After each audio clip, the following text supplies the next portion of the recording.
with that, I will pull up the image for our second guest of the evening, and that is going to be Marlon Campbell of the Theatre of the Living Word. So let me invite Marlon to join us.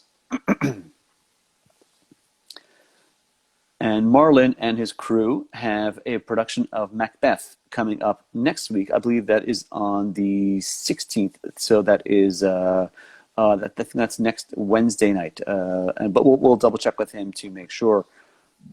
Marlon. Yes, I think my camera's pointed in the wrong direction.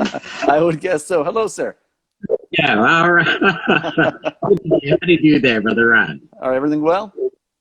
Yes, indeed. God bless. I'm happy to be with you and so many thespians or thespian adjacent people. Likewise.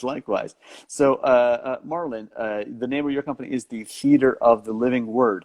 And how long? Yes, indeed. How long has your group been around? 2021 marks 35 years of Theatre of the Living Word. Really? Wow. I'm only just discovering you guys, and you're primarily in Queens. Is that right?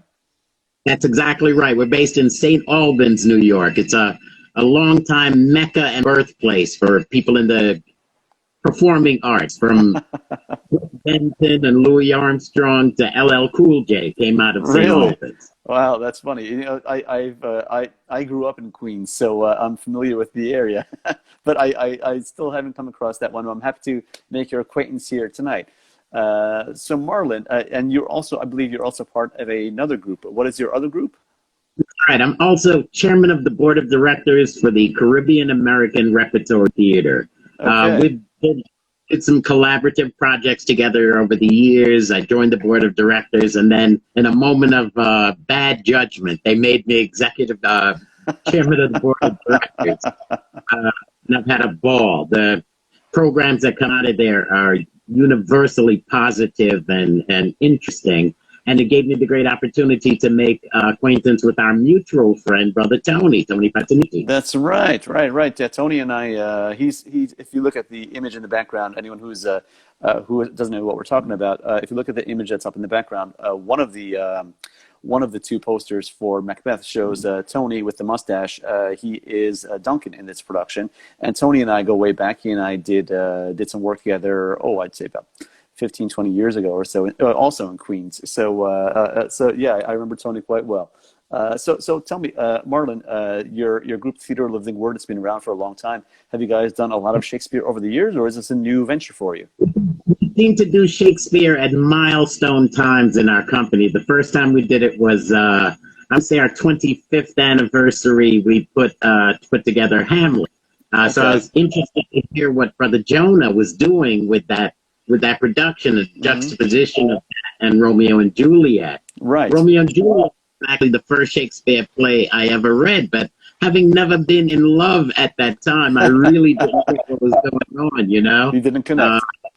We put on The Tempest a few years ago, which was the first time that Tony played a king for us. We were on the island and Prospero and the whole thing. That was for our 30th anniversary. So just before our 35th, we're putting together Macbeth, the Scottish play. Well, I tell you what, 35 years is a long time for a company to be continuously presenting that theater in New York. I mean, there's, the Shakespeare in the Park, maybe that's about in the 50 to 60 year range. But beyond that, you got a couple of groups that are also in the 30 to 35 year range. You're right up there in the upper echelon of longevity. So I give you a lot of credit, Marlon. And Thank you. And you've been the head of the company the whole time, this whole 35 years? I became executive director in 2005. Okay. The founder was the late Millicent Jones, a great genius of not just theater, but art and poetry and language. She was a mentor to me. And it was time to fill her shoes. I didn't know they were high heels. So I had a lot of trouble stepping in and getting to the level of just efficiency that she exhibited in her craft.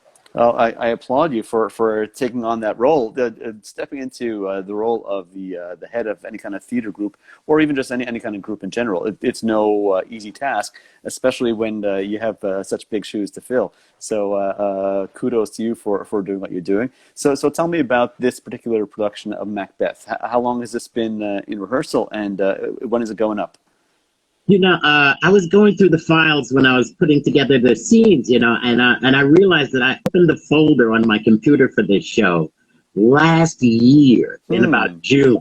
Okay. We were planning to do naturally a live performance this time of year. Right. And then this shattering event. And after staring at our thumbs for a couple of weeks, we started meeting and rehearsing on Zoom. That was back in May.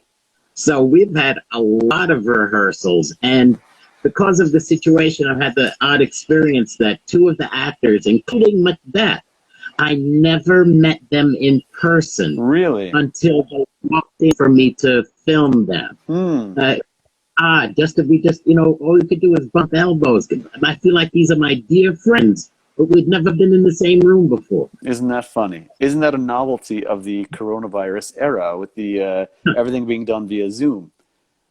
So amazing. And Macbeth is such a physical play. You have all the fight scenes. You have the romantic relationship between Macbeth and Lady Macbeth. You have the murder of Duncan. So how is it possible, or how are you working around that with the limitations of Zoom?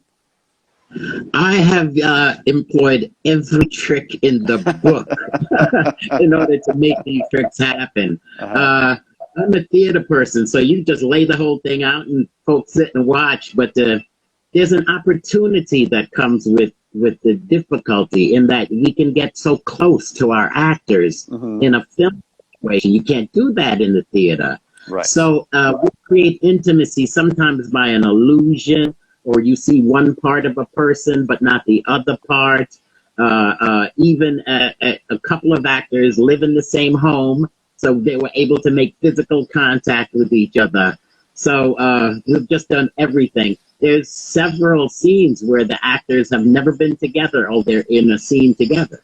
Isn't that a tricky thing to handle?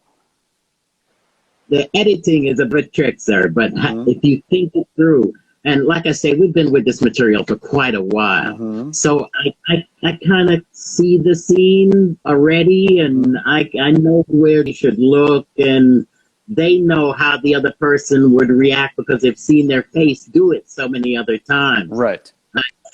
Okay. God bless the actors that are doing the work. Absolutely. The Felix, incredible. I have a Lady Macbeth. On the set, Ken Wilson as Lady Macbeth. We were filming in the sleepwalking scene. And back in the monitor, just the lights are okay. And accidentally, I looked up and made eye contact with her. And I was chilled to the bone. I have a script. I know what she's going to say. It terrified me. Wow. There's nothing like the performance. I tell them often that I'm a vase. They are the bouquet. And hats off to each and every one of them. King Duncan, he took his murder. He really took it like a man. He really did. Like a champ. We're glad that Tony was able, because in the last thing he played the king, I bought him a special crown. So he's the only person who's ever worn this thing on Earth. So I said, this is your crown. I sanitized it, but your germs that I was killing. Tony, if you're out there, heavy is the head that wears the crown in this production. And that applies to you as well, being the one to try to put this all together, Marlon. So Macbeth is coming up next. Tonight is Monday the 7th, so that's a week from this Wednesday on December 16th. And that's on YouTube, on Zoom. YouTube, Zoom, and Facebook as well. Okay, and that's being performed live, and that's the culmination of this project. Exactly. It should be a fantastic. If what I see already indicates what the entire package is going to look like, because we are still cutting and editing and shooting inserts even as we speak. It's very exciting, and I look forward to checking that out. Okay, so where can people come to order tickets online or to sign up for the notifications of when they can catch this show? We're going to put it up on our Facebook, and it'll be in the comments for the YouTube. Okay. Come and see. We're going to leave it to the generosity of those who are able to make contributions to support the production. Okay. Like I said, we used a lot of tricks, and we've had some generous donations already that allowed us to purchase props, and swords by the dozen, and goodness. so we're ready to do this thing. That's exciting. Well, I look forward to checking it out. It sounds like something that you guys have put a lot of blood, sweat, and tears into, literally and figuratively. And it sounds like it's something that's definitely something that we should check out. So that is coming up on Wednesday night, December 16th, and you can find that information either here on the New York Shakespeare social media pages, or if you want to visit Marlin directly, it's Marlin Campbell, or you can go to the Theater of the Living Words page, and I believe that is TLW Show. So it's at TLW Show on Facebook, and we'll put those posts or those links up here after the interview ends. But Marlin, it's been a pleasure chatting with you. All the best of luck. And all the best to you, and thanks for keeping the torch lit and keeping this information and this community going. I appreciate it. It's a pleasure, and I look forward to checking out your production. Have a good night, sir. Take care.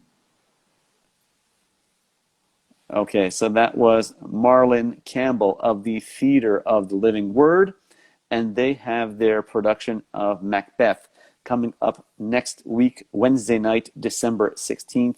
And you can check out the links either for Marlon Campbell or for the Theater of the Living Word, and you can find out all that information there.